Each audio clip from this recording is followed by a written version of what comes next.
Un grand débat qui va évidemment faire une large part à la polémique. Amélie Oudéa-Castéra et collège lycée Stanislas. On verra ce que nos débatteurs ont à nous dire sur la question, la conférence de presse d'Emmanuel Macron pour relancer son quinquennat, avec évidemment la nouvelle figure, Gabriel Attal, dont on a déjà parlé ici même, et puis Rachida Dati aussi à Paris. Ça se précise ou pas? On verra comment les Républicains réagissent, puisqu'ils comptent peut-être mettre en face d'elle des candidatures donc concurrentes. Donc les choses s'affinent aussi de ce point de vue-là, enfin s'affinent ou en tout cas se tendent selon le regard que l'on adopte. Et puis l'IVG dans la Constitution, c'est aussi un sujet un peu récurrent, mais on y reviendra puisqu'il est particulièrement dans l'actualité. Notre débatteur Olivier Durand-Mille, journaliste politique. Bonjour Olivier. Bonjour Louis. Henrik Lindell est journaliste à La Vie. Bonjour Henrik. Bonjour. Et Jean-Louis Schlegel, sociologue des religions, philosophe. Bonjour Jean-Louis. Bonjour. On va commencer peut-être avec vous Jean-Louis d'ailleurs. Est-ce que vous voulez ouvrir sur cette polémique, ce qu'elle vous inspire, la manière dont on peut peut-être, je ne sais pas s'il faut clore cette séquence, elle va se clore d'ailleurs, puisque le ministre lui-même voulait que les attaques personnelles cessent à son endroit, et ça n'est pas le cas. La chose continue de rebondir. Qu'est-ce que vous en avez pensé ? Bon, les attaques à l'égard de la ministre ne m'étonnent pas beaucoup, parce que là, c'est un combat politique, quoi. Hein. C'est éventuellement pour la faire démissionner. Donc ça, c'est cette bonne guerre de la part de l'opposition, si on veut. Je ne sais pas si c'est une bonne guerre. En tout cas, c'est une bonne guerre politique, puisque tout ce qui peut affaiblir le nouveau gouvernement de M. Attal, et puis, par ricochet, évidemment, M. Macron, est bon pour l'opposition. Voilà. Alors par contre, je trouve la polémique continue quand même beaucoup sur l'enseignement privé maintenant. Hein. J'ai vu là... Elle a dérivé, c'est le cas de le dire. Hein. Voilà, alors il y a toutes sortes d'enquêtes sur des choses épouvantables qui se passent sur l'enseignement privé. Là, je dois dire, je m'étonne un tout petit peu. Je commencerai peut-être par dire ça, puis mes amis autour de moi réagiront. Je suis un peu étonné du silence de l'enseignement privé dans cette affaire. Moi, je pense qu'ils auraient dû être un tout petit peu plus offensifs quand même, ou plus offensif dans la défensive, quoi. Pour dire quoi ? Pour dire pour rectifier sur les subventions, sur les interventions, proprement, ou sur la religion, tout simplement, bien redire quelle est la loi ou quelle est appliquée dans l'enseignement privé catholique sur ce sujet. J'ai trouvé que des choses ont été dites pendant des jours et des jours, pendant plusieurs jours, et j'ai été étonné. Je ne sais pas ce qu'ils auraient dû dire, mais j'étais étonné de leur silence. Voilà. Donc ça, est-ce que vous le partagez, Henrik Lindell ou Olivier Durand-Mille, hein, cet état de choses que constate Jean-Louis Schlegel? Oui, on peut effectivement, le silence, ils ne répondent pas beaucoup, quoique il y a une enquête publiée d'ailleurs ce matin dans le Figaro qui a été menée auprès des parents d'élèves et des élèves de Stanislas, et qui tous disent qu'ils sont absolument effarés de cette polémique, qu'il n'y a absolument rien à reprocher à Stanislas sur toutes les questions qui ont été posées, les pinaillages de cette mission d'information. On a l'impression que cette mission d'information, elle était faite par des gens qui sont dans l'état d'esprit d'il y a 100 ans, qui ont une représentation de l'enseignement catholique absolument irréelle, qui s'imaginent qu'on oblige les enfants à se confesser, qu'on lance des accusations éhontées sur les homosexuels, etc. En fait, tout ça est parti, semble-t-il, d'une jeune fille qui était de mentalité LGBT et qui a été, si j'ai bien compris, renvoyée de l'école il y a 1 an ou 2, parce qu'elle faisait de la propagande LGBT. On a dit qu'elle n'était pas dans l'esprit de l'école. D'où une enquête lancée par Papa Ndiaye, une mission d'enquête, et ils se sont interrogés, ils ont essayé de trouver absolument des reproches à faire qui permettent de mettre Stanislas au banc, de lui faire des reproches sur le plan juridique. Bon, ils n'ont rien trouvé, en réalité, l'enquête n'a rien trouvé. Hein. Enfin, ils ont réussi à dénicher un professeur qui avait été renvoyé depuis et qui disait effectivement des choses un peu bêtes sur la façon de présenter la position de l'Église sur l'homosexualité. Il avait dit que les homosexuels étaient des malades, qu'il fallait qu'ils aillent se soigner au Canada. Bref, ce monsieur a tout de suite été renvoyé, d'ailleurs, de l'école. Hein. C'est à peu près tout ce qu'ils ont trouvé. Ils ont demandé aux jeunes filles si on leur permettait de jouer au football dans les cours de récréation. Elles ont dit non. Et alors après, on a interrogé les élèves et on a interrogé les professeurs. On dit oui, mais vous savez, c'est parce que c'est pour faire comme l'équipe de France de football où il y a des garçons. Voilà. Donc, vous voyez, tout ça est absolument grotesque et je pense que ça va retomber. Ce qui va peut-être ce qui continue, c'est la polémique contre la ministre de l'Éducation nationale. Mais on est loin, en fait, de la polémique. Mais on est loin de la polémique. Ça s'est télescopé, en réalité. C'est parce que Mediapart a sorti le truc au même moment. Ça, c'est... Voilà. Henrik Lindell. Oui, c'est-à-dire que ça a dérivé effectivement vers un débat autour de Stanislas. Et donc on parle des choses qu'on a du mal à définir parce qu'on ne sait pas très bien quels sont les éléments probants pour faire un débat autour... Parce que, un débat autour de quoi d'ailleurs ? Oui, parce que le rapport qui a été commandé, d'ailleurs qui n'a pas encore été publié, sauf en partie par Mediapart et d'autres médias, mais on parle d'un rapport que très peu de gens ont apparemment lu. Moi, je ne sais pas si vous l'avez lu, ce rapport. Non. Vous l'avez lu, Jean-Louis ? Non, des extraits, simplement. Alors, oui, c'est ça. Oui, voilà. Donc, du coup, c'est difficile de commenter des choses que personne n'a lues, en vérité. Mais apparemment, selon... Même les articles dans Mediapart, Le Monde, etc., les éléments qui pourraient éventuellement justifier une enquête approfondie de cet établissement scolaire très élitiste, etc., ils ne correspondent pas à ce qui est dans le rapport. Le rapport ne confirme pas tous ces sujets dont tout le monde parle, c'est-à-dire de l'homophobie, je sais pas moi, des exigences trop élevées sur la tenue vestimentaire, enfin des choses qui finalement ce sont des ragots en fait. Je sais pas, j'en sais rien puisqu'on n'a pas, moi je n'ai pas lu le rapport. Donc du coup, mais par contre, on a ce débat, on parle de ça, tout le monde.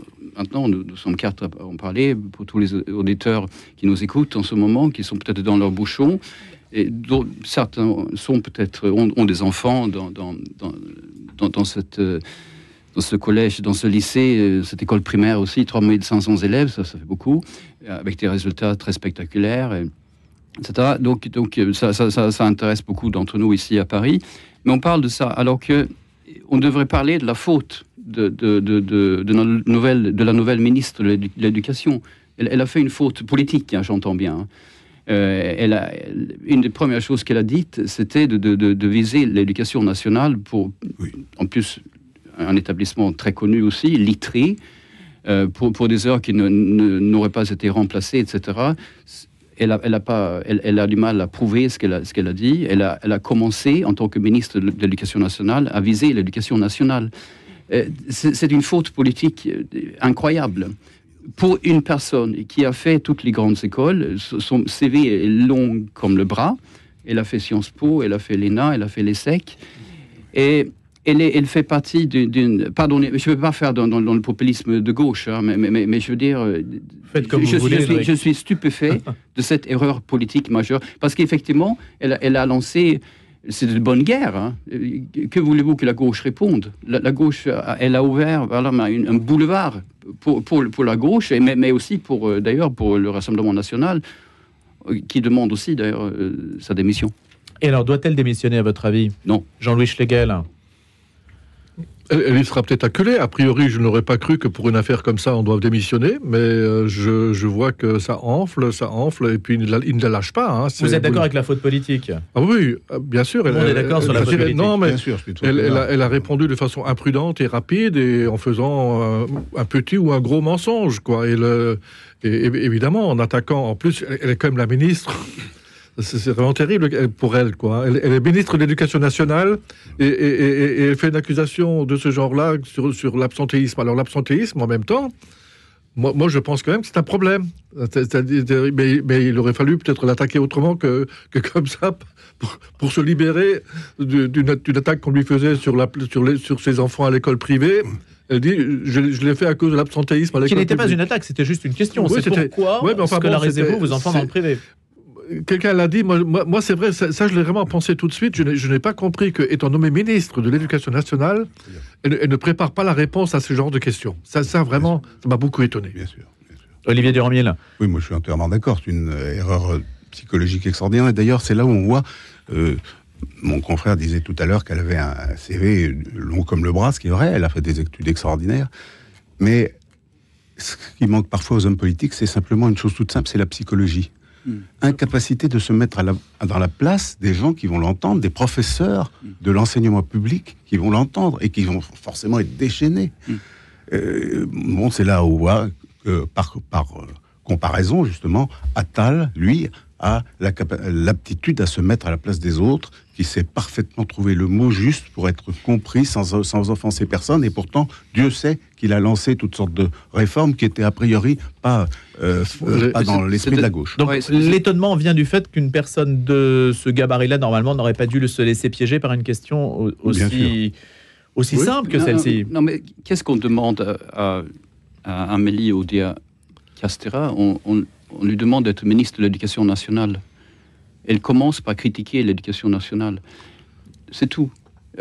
Alors, maintenant, si on pense que ce gouvernement, le macronisme en général, est déconnecté de la plupart des Français, sociologiquement, culturellement, on a un argument supplémentaire. Oui, bien sûr. C'est très mauvais, tout simplement. Et alors que justement, on avait pendant 6 mois, donc on avait un autre ministre de l'Éducation nationale qui, lui, était très populaire, qui visiblement a beaucoup plu, même à certains syndicats, si j'ai bien compris, Gabriel Attal, mais il est resté 6 mois. D'autant plus qu'il y a eu une pluie de critiques d'emblée sur le fait qu'étant déjà ministre des Sports, avec chargé des Jeux Olympiques, qui sera une affaire énorme cet été, elle est nommée ministre de l'Éducation nationale en plus.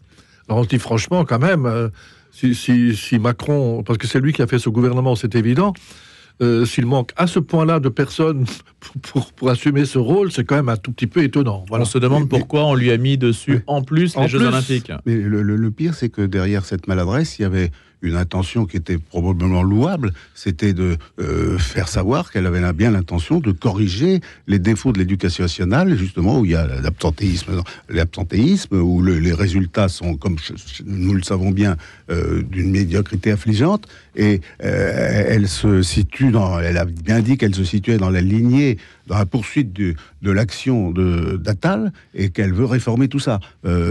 Simplement, c'est la façon de le dire, de commencer d'emblée par dire en plus de ça, à propos d'une affaire personnelle. Enfin voilà, on a assez dit que c'était très maladroit. Jean-Louis Schlegel, Henrik Lindel, je vous vois, Henrik, chercher une info. Non, c'est que je pense à cette comparaison, étude internationale qui est publiée régulièrement. PISA, oui. Donc je cherche ce que ça veut dire PISA, parce que c'est important d'être précis quand on fait du journalisme. Alors, Programme international pour le suivi des acquis des élèves.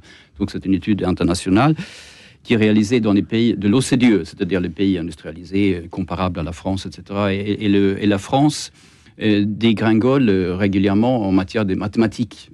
Et aussi en compréhension écrite. Et donc, ça a été le cas pour la dernière enquête qui a été publiée en décembre 2023. Là, on parle de vrais problèmes. Et avec ce genre de polémique, on s'éloigne des vrais problèmes. Alors, la France est, je crois, 23e, mais derrière des pays comme le Canada, comme l'Australie, derrière, évidemment, tous les pays asiatiques comme le Japon, Hong Kong, etc. Bon, voilà, on aurait pu parler de ça. Comment on fait pour relever le niveau des élèves français en mathématiques, par exemple. Et ça, ce serait un vrai sujet, là. Et dans l'établissement que tout le monde critique maintenant, enfin, que la presse de gauche donc critique, évidemment, par réflexe pavlovien, Stan a des résultats excellents. Voilà, et donc, je ne suis pas en train de dire que tout le monde devrait faire comme Stan, parce que tout le monde ne pourrait pas faire comme Stan, parce que Stan est extrêmement sélectif, comme le sont d'ailleurs Louis le Grand, Henri IV, qui sont des lycées publics, très sélectifs, donc très élitistes, tout aussi élitistes, publics aussi. Voilà, donc on pourrait parler de toutes ces choses-là. L'élitisme n'est pas l'apanage du privé. Absolument, absolument. Et d'ailleurs, Stan n'est pas représentatif de l'enseignement catholique en général. Tout le monde le dit, et il faut le dire aussi. Mais je veux dire, il ne faut pas attaquer Stan parce qu'il est excellent. Et là, j'ai l'impression que c'est ce qu'on est en train de faire aussi, quoi. Donc mais c'est la guerre scolaire, c'est des choses que vous connaissez beaucoup mieux que moi, messieurs. Hein, vous êtes français, contrairement à moi. Donc, mais simplement, ce qui frappe, c'est le niveau scolaire en France. PISA, l'étude dont tout le monde parle une fois par an, etc., ça concerne les élèves de 15 ans. Hein, donc, c'est vraiment tout le monde. Et le niveau dégringole. Alors, je ne sais pas si vous avez Olivier Durand-Mille, puis ensuite je vous ferai partager une autre info. Olivier Durand-Mille. Oui, je voulais juste faire savoir, vous savez, c'est dans le Figaro de ce matin, la réaction des parents d'élèves et des élèves. Et ils disent tous qu'ils sont révoltés par ce qui se dit sur leur école. Ils n'ont jamais entendu directement ou indirectement les propos relevés dans Mediapart, parce que c'est Mediapart qui soulève certaines critiques particulièrement injustes. Ma fille est limite woke, elle me l'aurait dit, à bon d'une épouse. Elle vous aurait dit quoi ? Elle aurait dit à ses parents que, en effet, le Stanislas, dans Stanislas, il y a un enseignement qui la choque, elle, comme étant woke. Elle l'aurait dit à ses parents, elle ne l'a pas fait. En assurant qu'on peut tout à fait être de gauche et être à Stan. Au contraire, ajoute-t-elle, c'est un lycée qui a une vraie ouverture d'esprit. Nos enfants y apprennent la liberté de penser au-delà du prêt-à-penser médiatique. Enfin, etc. Ce sont pas du tout des fils de nantis, contrairement à ce qu'on raconte. Mais ça, des propos inverses, je peux vous en trouver aussi, Olivier Durand-Mille, vous êtes d'accord ? Oui, mais là, si vous voulez, c'est ils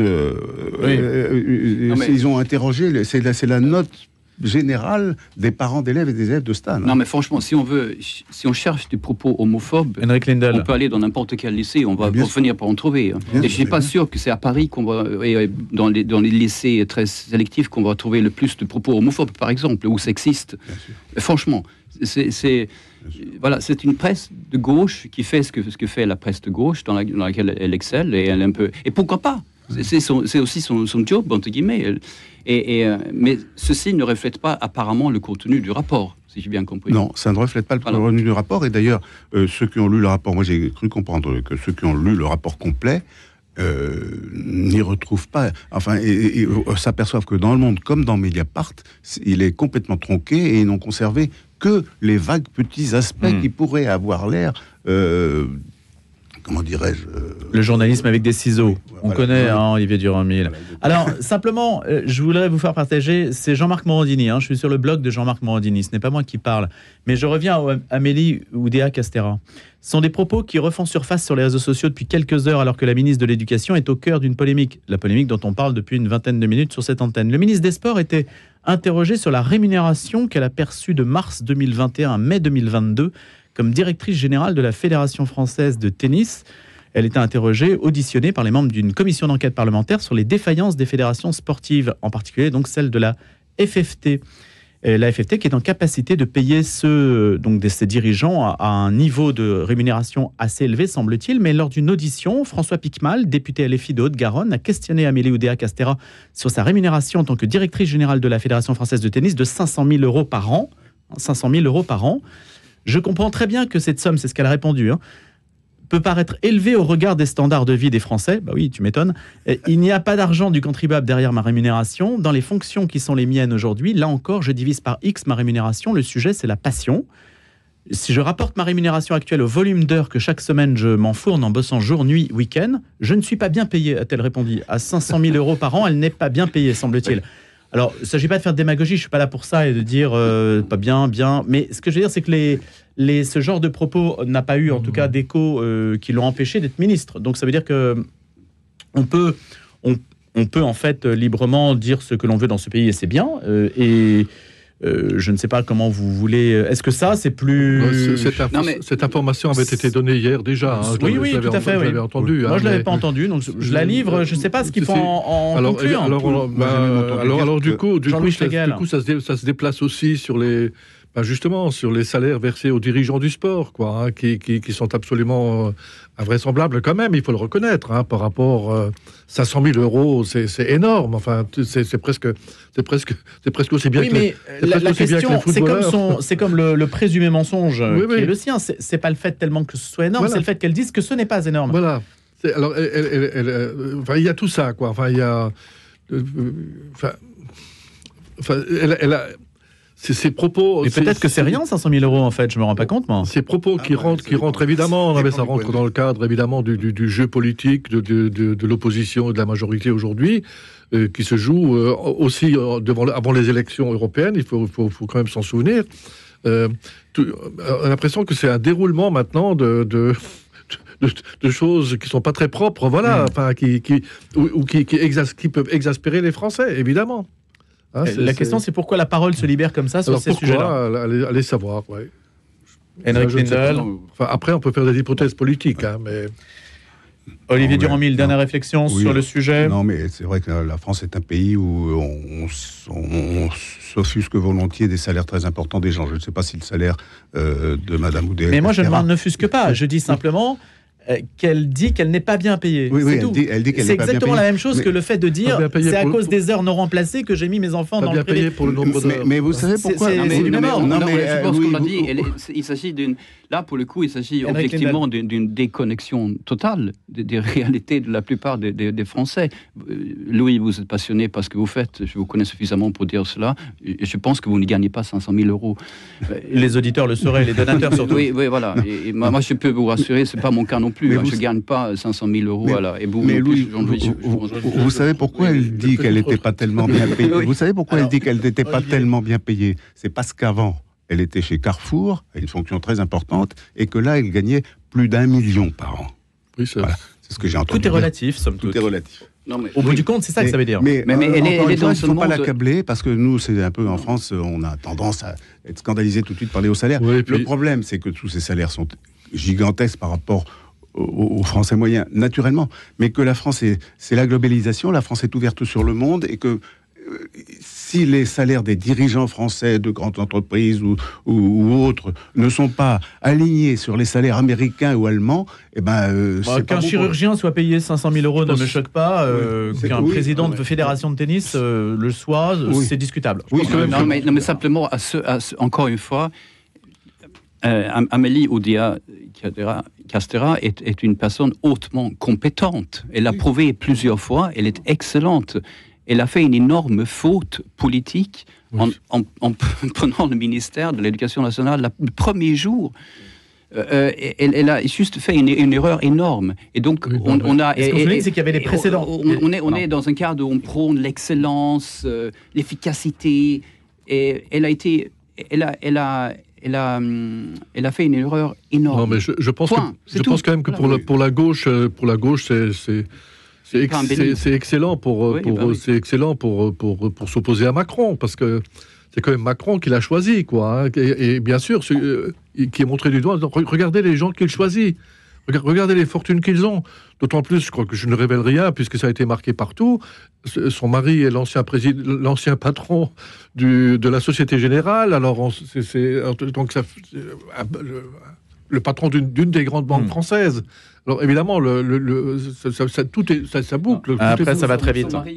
Allez, Jean-Louis Schlegel, Henrik Lindell et Olivier Durand-Mille. On se retrouve juste après 8h. Henrik, Olivier et Jean-Louis. À tout de suite.